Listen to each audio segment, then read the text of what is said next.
திருவாரூர் மாவட்டம் அடியக்கமங்கலத்தில் உள்ள ONGC அலுவலகத்தை முற்றுகையிட்ட பொதுமக்கள் சாலை மறியலில் ஈடுபட்டனர்.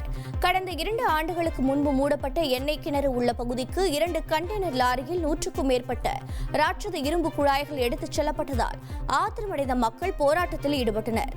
தகவல் அறிந்து வந்த போலீசார் பேச்சுவார்த்தை நடத்தி கண்டெய்னர்களை வெளியேற்றிய பிறகு போராட்டம் கைவிடப்பட்டது.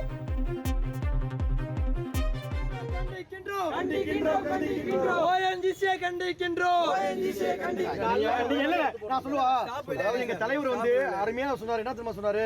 நீ 2 வண்டியை வெளியிடுங்க, நாளைக்கு ஜமாத் ஆபீஸ்ல உட்கார்ந்து பேசிக்குவோம், சுமூகமான முடிவு. ஆனா நீங்க என்ன பண்றீங்க? நீங்க சுமூகமா பேச்சுவார்த்தைக்கு நீங்க வராத மாதிரி பண்றீங்க. நீங்க பண்ற நடவடிக்கை இல்ல சார், நீங்க பண்ற நடவடிக்கை நாளைக்கு உட்கார்ந்து பேசக்கூடாத நடவடிக்கை பண்றீங்க.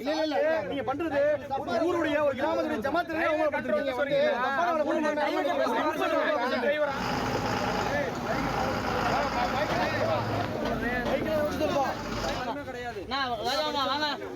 ட்ரெண்ட ஃப்ரெண்ட் ஆக்கிக்கோங்க. தந்தி டிவியின் சப்ஸ்கிரைபர்ஸ் அண்ட் ஃபாலோவர்ஸ் குடும்பத்துல நீங்களும் இணையுங்க.